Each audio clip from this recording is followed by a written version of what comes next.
E aí, tudo bem? Seja muito bem-vindo, seja muito bem-vinda. Que bom ver você em mais um vídeo aqui do canal Império Software. Eu sou Everton Patrício e nesse vídeo a gente vai discutir um tema muito interessante. Olha só, posso emitir meus cupons fiscais somente no final do expediente? Olha só que interessante. Se você tem essa dúvida, se você é empresário ou empresária e você já fez isso e você já deixou para emitir seus cupons fiscais ou suas notas fiscais apenas no final do expediente, ou se você conhece algum empresário ou empresária que faça isso, é importante que você assista esse vídeo, porque aqui a gente vai conversar uma coisa muito importante, muito importante, muito importante. Você talvez esteja caindo, ou a pessoa que você conhece talvez esteja caindo em uma armadilha, e que é importante atentar-se para isso antes que seja tarde demais, correto? Então vamos lá. Seguinte, a primeira coisa que eu quero discutir com você é a questão da origem dessa prática. Por que será que uma empresa deixaria para emitir seus cupons fiscais ou suas notas fiscais apenas no final do expediente? Isso, na verdade, você já deve ter em mente que isso geralmente é uma prática associada à sonegação fiscal.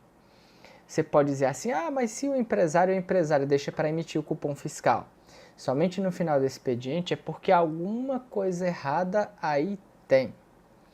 E de fato é uma certa falta de organização. Mas o que acontece é que não é especificamente porque a empresa ela emite os cupons fiscais no final do dia que significa dizer que ela está sonegando impostos. Há sim uma grande falta de organização. Se você parar para perceber, se você parar para analisar um pouco a história, o fato é que a questão do controle das informações no contexto da empresa ou no contexto das empresas é uma coisa recente na história, né? Se você parar para analisar, vamos lá, vamos analisar o empreendedorismo em si. O empreendedorismo em si, o modelo padrão do gerenciamento de negócios, vamos começar falando das pequenas empresas, ele é um modelo que já é utilizado há muito tempo. Se você observar, se você observar algum filme, alguma série que fala sobre Jesus Cristo ou sobre... Pronto, tem uma série bem interessante na Netflix que é a Terra Prometida, se eu não me engano é esse o título.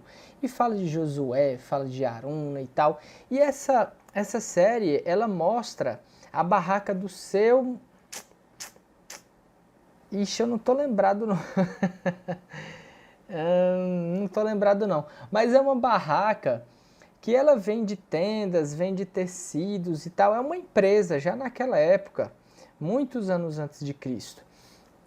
E o que acontece? Aquela barraca, ela é um modelo padrão de uma empresa, é um modelo padrão no qual muitas empresas ainda funcionam hoje em dia. Veja, existe um mostruário, existe um balcão onde os produtos estão expostos, as pessoas vêm, elas observam o produto, elas tateiam o produto, elas analisam, se elas gostam, elas conversam, muitas delas às vezes podem até pedir um desconto, pechinchar um desconto e depois elas fazem a compra e saem com o seu produto.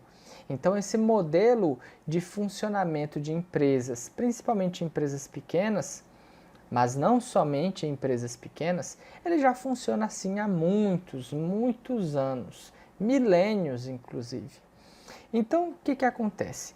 A gente tem que entender que da mesma forma que hábitos ainda funcionam hoje, hábitos meio que antigos ainda funcionam hoje, eles podem funcionar hoje tanto para a parte de marketing, para a parte de gestão, quanto para a parte de organização das informações, tanto para a parte fiscal. Veja que o que acontece. O raciocínio que eu quero construir com você aqui é simples. né? Talvez eu tenha dado uma volta um pouco maior, mas vamos tentar traduzir isso em uma frase simples. Veja, se muitas empresas ainda hoje possuem hábitos antigos dentro da parte de gestão e de marketing, hábitos ultrapassados, e que elas poderiam adotar sim esses hábitos mais atuais, como por exemplo, poderiam entender como funciona hoje uma realidade digital, onde o consumidor não está, mas é conectado, poderiam entender e abordar novas estratégias de marketing, blá blá blá, etc. E muitas delas não fazem, a grande maioria não faz, inclusive. Da mesma forma acontece com o controle de informações, né? Muitas empresas, elas vêm de uma realidade onde a empresa ela sequer emitia documentos fiscais, sequer emitia notas fiscais. Eu não sei se você já ouviu falar ou se já aconteceu com você, dependendo do tempo que você empreende, mas muitas empresas deixavam o bloco de notas fiscais, ainda na época em que era bloco de nota, tanto aquele bloco de nota fiscal de venda ao consumidor, quanto o bloco maior, NF1 e NF1A, deixavam com o contador e simplesmente diziam, olha contador, nesse mês eu vendi tanto. Aí o contador ia lá e emitia as notas fiscais em bloco. Ah, contador, nesse mês eu vendi tanto. E o contador ia lá e emitia as notas fiscais. Então veja, é uma continuação dessa prática. O empreendedor ou a empreendedora que deixa para emitir suas notas fiscais no final do expediente, vamos tomar como base aquele bloco de notas fiscais que não é mais utilizado hoje em dia.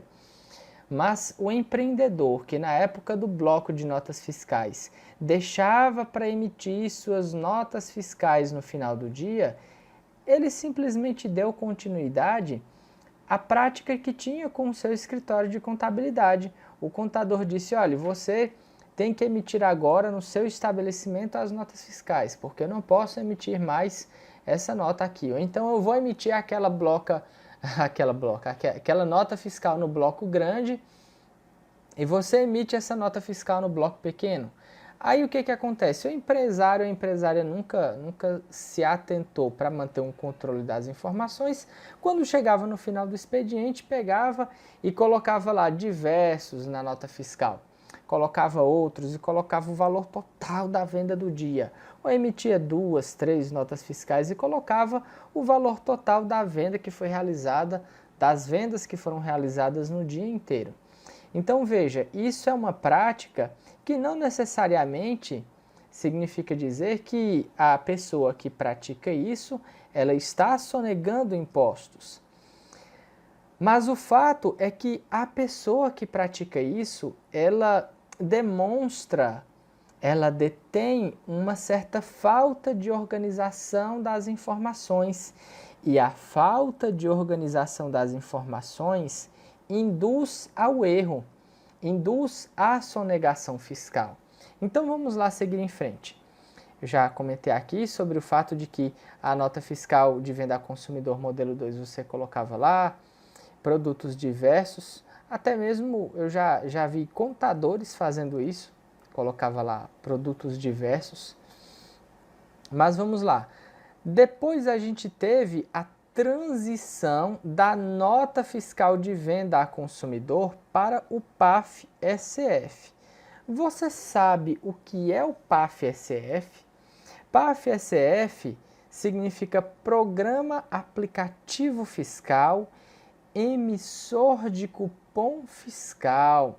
Então, olha só, o PAF-SCF simplesmente é o programa que possibilita a impressão daqueles cupons fiscais que existiam antes do cupom fiscal eletrônico e antes da nota fiscal eletrônica de consumidor. Agora, olha só, esse PAF-SCF, ele possibilitou deixa eu ver aqui, notas fiscais de venda ao consumidor como reserva. Pronto, isso aqui é bem interessante. Eu coloquei isso aqui para lembrar você de que pode ser até que você não fazia essa prática, mas o que acontece é que era orientado de muitas empresas terem um bloco de nota fiscal de venda a consumidor reserva no seu estabelecimento para o caso de faltar energia no estabelecimento.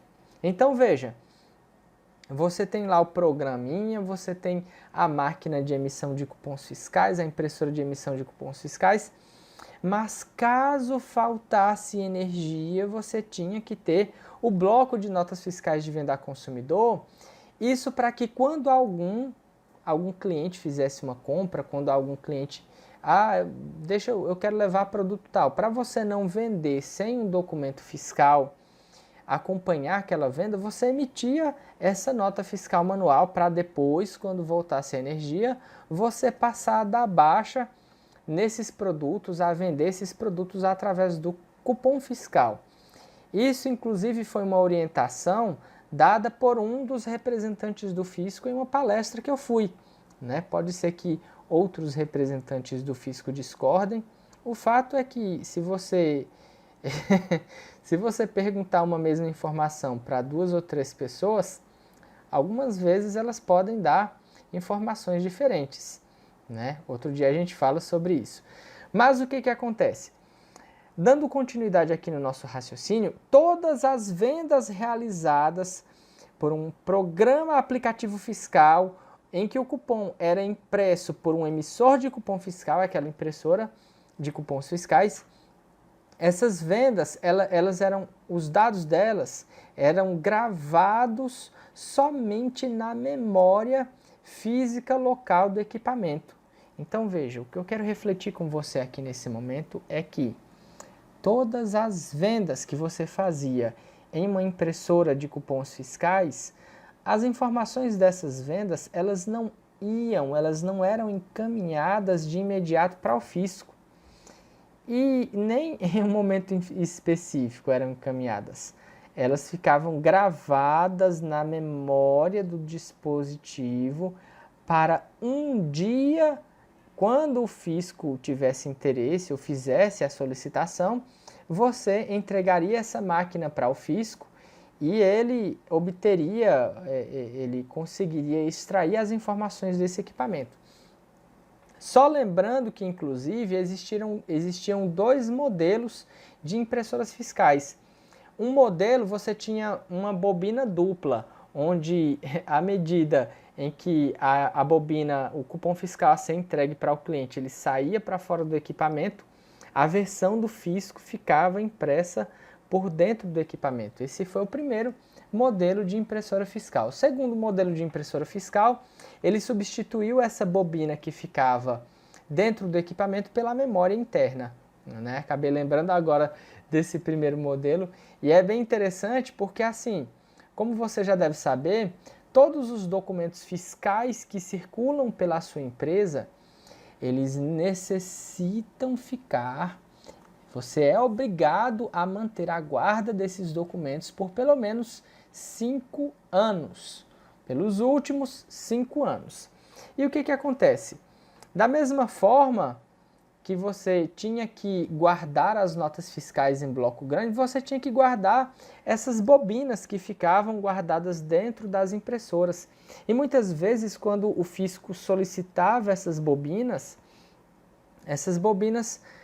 elas talvez estivessem armazenadas em um local inadequado, talvez a bobina não tivesse uma qualidade tão boa. Muitos eram os fatores, mas o caso é que em algumas situações específicas onde o fisco solicitava em processo de fiscalização algumas dessas bobinas, muitas delas estavam com as informações apagadas. Né? Inclusive, foi por isso que surgiu, para facilitar também esse processo, que surgiu o equipamento que guardava as informações na sua memória interna. E o equipamento que guardava as suas informações na sua memória interna, ele tinha até 2 portas seriais atrás dele. Não sei se você vai lembrar, mas tinha lá a portinha que você plugava o cabo normal e tinha a porta que embaixo estava escrito fisco. Né?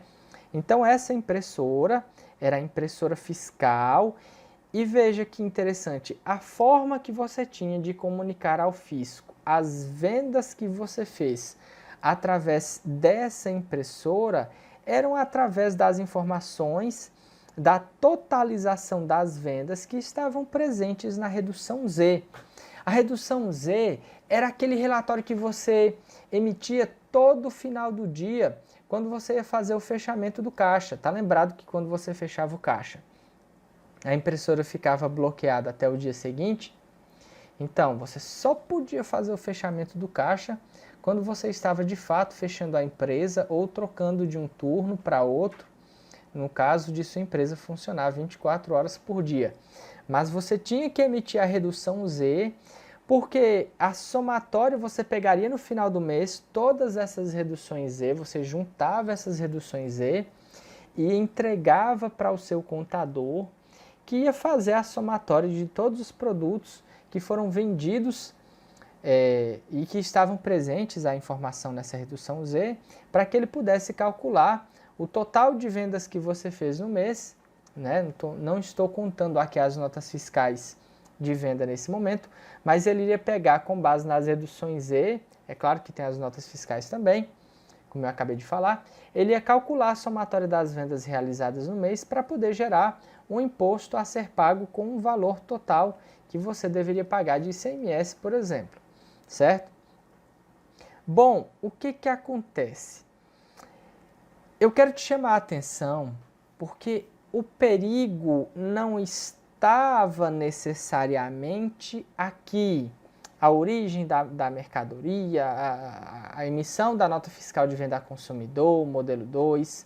O perigo não estava aqui na transição da nota fiscal de modelo de nota fiscal de venda a consumidor, modelo 2 para o PAF-SF. O perigo está aqui na transição entre um cupom fiscal emitido por um SF para um cupom fiscal emitido por um software, um cupom fiscal eletrônico, vamos simplificar. Na transição de um cupom fiscal, vamos dizer assim, fica bem mais interessante. O perigo está aqui, na transição de um cupom fiscal em papel, de um cupom fiscal offline, para um cupom fiscal eletrônico ou para NFCE, a nota fiscal de consumidor eletrônica. Então, o que acontece? Por que o perigo mora nessa transição? Porque quando você tinha as informações apenas no escopo da sua empresa e você pegava essas informações e enviava para o seu contador, a informação que o fisco recebia era a totalização das vendas. Então vamos dizer o seguinte, a Cefaz recebia a empresa tal, disse que em janeiro vendeu tanto, em fevereiro vendeu tanto, em março vendeu tanto. Eram essas as informações.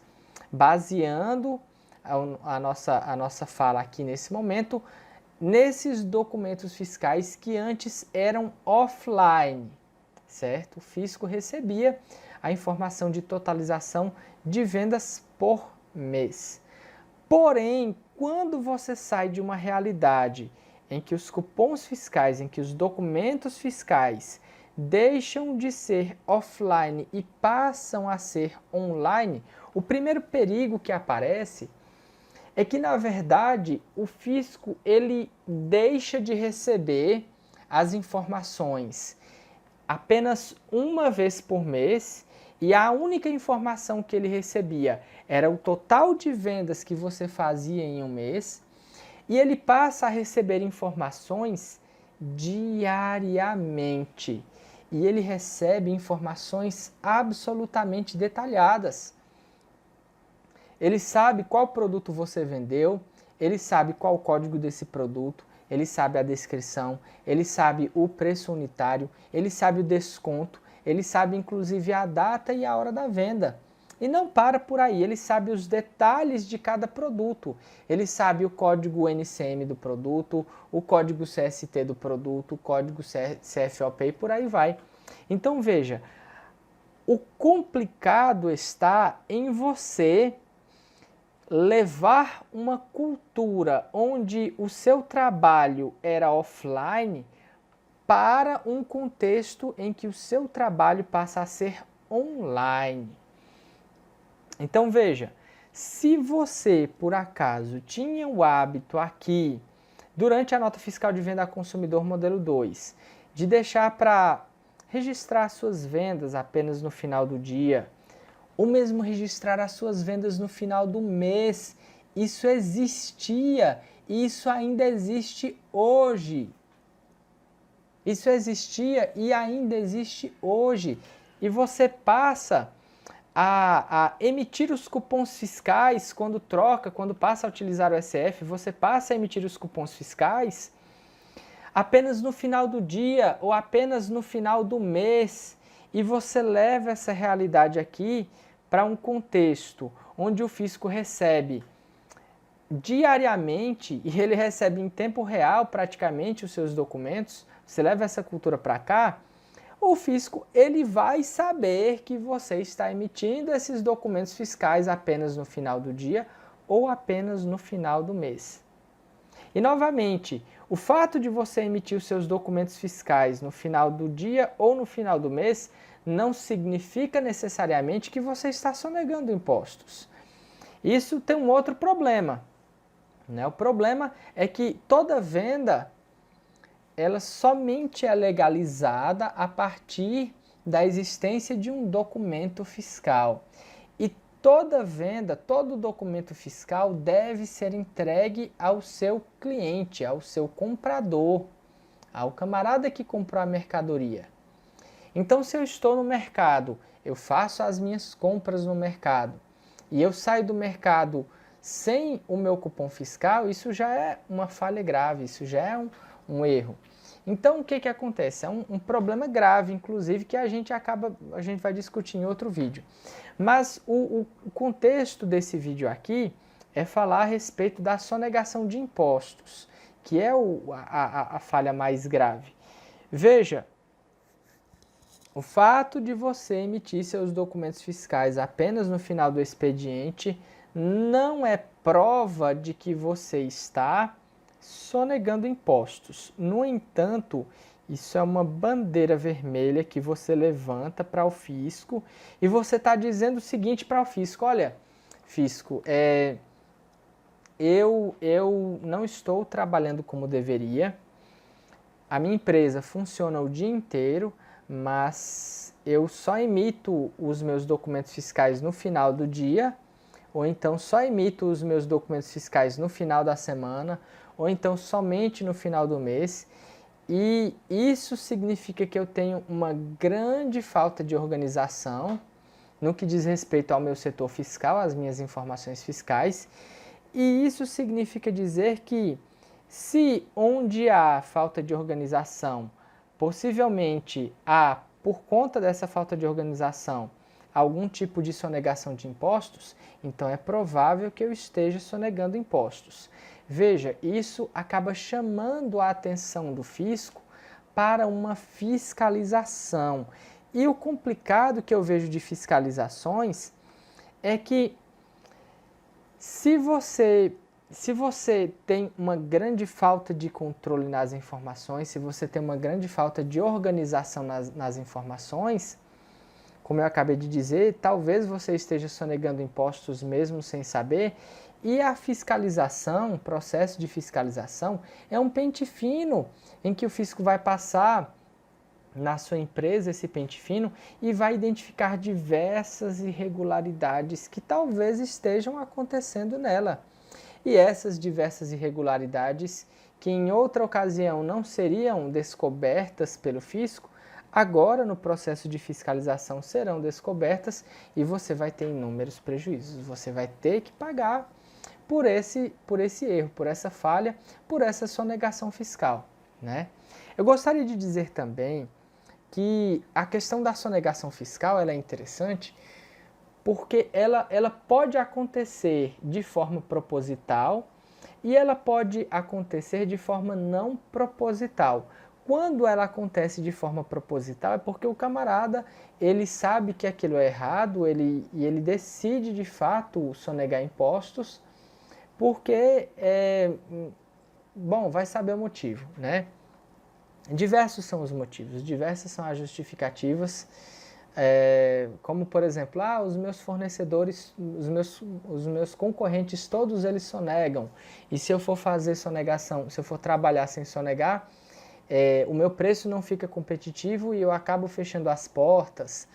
É porque eu tenho muitas despesas. A gente vai conversar em um outro vídeo sobre essas questões, né? Inclusive, se você tiver alguma dúvida sobre a questão da sonegação fiscal, dentro desses argumentos que eu falei ou até de outros argumentos, basta comentar aqui no vídeo que a gente discute no próximo vídeo, certo? Mas o que acontece? Independente de ser certo ou errado a questão da sonegação fiscal, independente de a gente levar em consideração a questão do Brasil, a questão dos concorrentes, independente de qualquer forma, o fato é que, por lei, sonegação fiscal é crime. Você deixa de enviar para os cofres públicos a parte que lhe é devida. Muitos contadores, inclusive, dizem, eles entregam da seguinte forma: o imposto não é uma despesa do empresário, porque quem paga o imposto não é a empresa, são os clientes. A empresa é apenas responsável por recolher esse valor e repassar para o fisco. Se ela está ficando com esse valor desse imposto, ela está cometendo uma ilegalidade porque ela está ficando com uma coisa que não é dela. Bom, mas a gente fala em outro vídeo sobre esse assunto, certo? O que eu quero que você entenda aqui nesse momento é que você tem que organizar as suas informações o quanto antes. Porque o que acontece é que a gente está em uma realidade completamente digital hoje. Mesmo que a sua empresa não esteja digitalizada, mesmo que a sua empresa não tenha passado pelo processo de transformação digital, os clientes que compram da sua empresa já passaram por esse processo. Afinal de contas, não importa se sua empresa tem ou não um e-commerce. As pessoas, muitas delas pelo menos, elas já compram em e-commerce. Não importa se sua empresa participa ou não de um marketplace, as pessoas já compram em um marketplace. Não importa se sua empresa tem ou não um perfil no Instagram ou no Facebook, as pessoas elas acessam essas mídias para se relacionar. E as empresas, as marcas que lá estiverem, elas estarão à frente. E da mesma forma, não importa se sua empresa utiliza ou não inteligência artificial para aumentar as suas vendas. O fisco já utiliza inteligência artificial para fiscalizar você, empresário, empresária. Então, é importante que você entenda a nova realidade e se adapte a essa nova realidade. Não é mais questão de concordar ou discordar.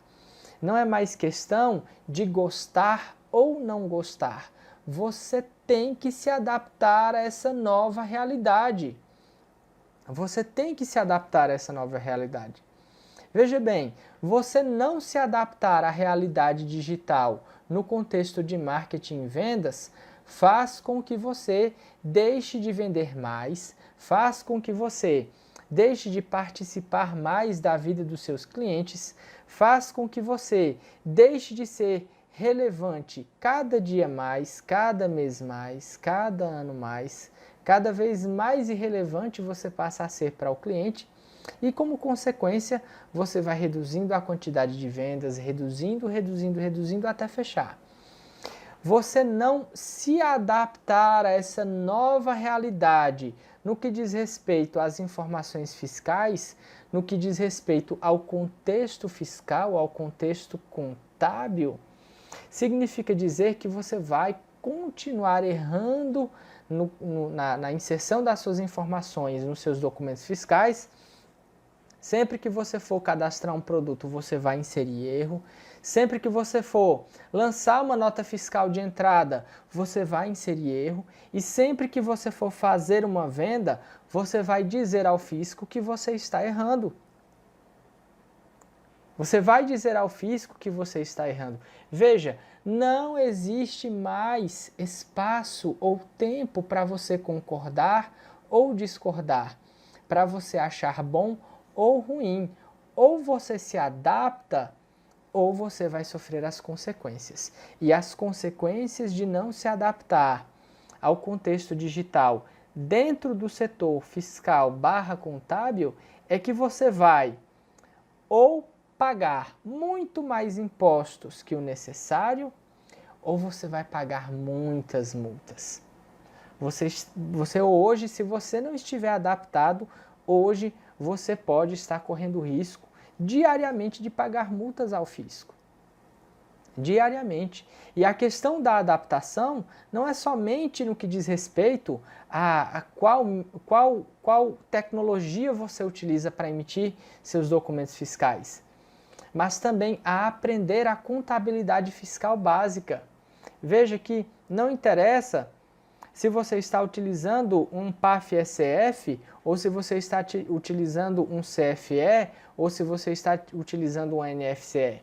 Se você vender um produto com as informações erradas, por exemplo, com um CFOP errado, com um CST errado, você vai pagar o preço por isso. Se por acaso o produto ele não precisaria que você pagasse o imposto na venda e você, através dos códigos contábeis, você está dizendo que vai pagar, você acaba pagando o mesmo imposto 2 vezes. Você está sofrendo uma consequência por não se adaptar a essa nova realidade que é digital. E se por acaso era para você pagar o imposto e você está dizendo que não vai pagar porque já pagou, por engano, porque você trocou um CST, por exemplo, de 00 para 60, você está cometendo sonegação fiscal mesmo sem saber e você está mandando essas informações para o fisco. Você está construindo provas contra si mesmo. Você está dizendo, olha, eu estou errando, aqui a prova. Olha, cada documento fiscal que você manda, cada cupom fiscal, cada nota fiscal que você manda é uma prova. Olha, eu estou errando, olha aqui a prova. Eu estou errando, olha aqui a prova. Eu estou errando, olha aqui a prova. E muitas vezes, esses documentos fiscais que você manda para o fisco todos os dias, eles ainda têm informações diferentes da EFD, da escrituração fiscal digital que você manda para o contador e que o contador repassa para o fisco. Ou mesmo que sua empresa não seja obrigada a enviar a escrituração fiscal digital para o fisco, e você não esteja, a grosso modo falando, você não esteja obrigado ao SPED, muitas vezes você manda uma informação para o fisco diferente da informação que você manda para a sua contabilidade, né? Por exemplo, você manda para o fisco que todos os meses você vende 80 mil reais, mas você manda para o seu escritório de contabilidade que todos os meses você só compra 20 mil reais. E de onde é que está saindo essa mercadoria? Né? Que você só vende e não compra. Isso se classifica como uma omissão de entrada. E você pode, por essa omissão de entrada, acabar pagando multa, acabar pagando juros, correção monetária, né? E dependendo da gravidade, talvez tenha até outras penalidades. Mas eu gostaria de terminar esse vídeo, a gente já chegou no final, gostaria de terminar só fazendo um breve raciocínio que eu inclusive disse no vídeo passado para você. O raciocínio do nosso amigo Charles Darwin. Aqueles organismos onde o ambiente muda e ele não se adapta ao ambiente, não se adapta às novas condições desse novo ambiente, ele acaba entrando em extinção. Então veja, você não se adaptar, você não passar pelo processo de transformação digital é prejudicial de todas as formas. É prejudicial na linha de vendas e de marketing, porque você deixa de ser relevante, deixa de estar presente no cotidiano dos seus clientes e deixa de vender cada dia mais. E é prejudicial a você no contexto da contabilidade, principalmente no contexto fiscal, porque você passa a pagar impostos 2 vezes sem necessidade, simplesmente porque você acaba não entendendo a contabilidade fiscal básica e mesmo assim você acaba correndo o risco de pagar multas todos os dias, certo? Então, chega junto se você ainda não passou por esse processo de transformação digital. Se o que eu falei aqui nesse vídeo faz sentido para você, inscreva-se no nosso canal do YouTube, passe a nos seguir nas nossas redes sociais, no Instagram, no Facebook. Os links estarão aqui abaixo desse vídeo. Entre para o nosso canal no Telegram, que eu vou também colocar o link aqui abaixo desse vídeo. O nosso canal no Telegram, ele tem um título bem interessante, olha só. Como pagar menos impostos. Como pagar menos impostos. Só que a gente procura ensinar você a pagar menos impostos do jeito certo, resolvendo esse gap, esse espaço que existe entre o que deveria ser e o que é. A gente ajuda você através do compartilhamento de informações que você precisa ter, que vai ajudar você, que vão ajudar você a economizar mais impostos, economizar no pagamento de impostos. Vamos dizer o seguinte, pagar menos impostos. Muitas são as situações onde você poderia pagar menos impostos e você acaba não pagando. Por exemplo, nós fizemos um podcast com o Danúbio, onde ele falou que quando você compra mercadoria sujeita à substituição tributária, principalmente quando você compra de outro estado, por exemplo, e há um convênio ou protocolo entre o seu estado e o estado de onde você está comprando, e essa mercadoria é para ativo imobilizado ou consumo interno, você pode solicitar ao fisco que ele exclua o cálculo do MVA, que é a margem de valor agregado, do imposto que você vai pagar por ocasião de entrada da mercadoria no estado. Para facilitar, eu vou colocar também um link aqui abaixo desse vídeo. Mas só para você entender, existem diversas ocasiões onde você não precisaria pagar imposto e você acaba pagando simplesmente por falta de conhecimento. Do mesmo jeito que você acaba correndo o risco diariamente de pagar multas simplesmente por falta de conhecimento. Conhecimento esse também que faz falta na linha das vendas. Bom, e é isso aí. Eu espero que esse vídeo tenha sido importante para você. Eu espero que esse vídeo tenha ao menos chamado a sua atenção, tenha despertado em você a necessidade de se atualizar, de se adaptar a essa nova realidade. E qualquer coisa, estamos aqui para te ajudar. Combinado? Muito obrigado e até a próxima. Tchau, tchau.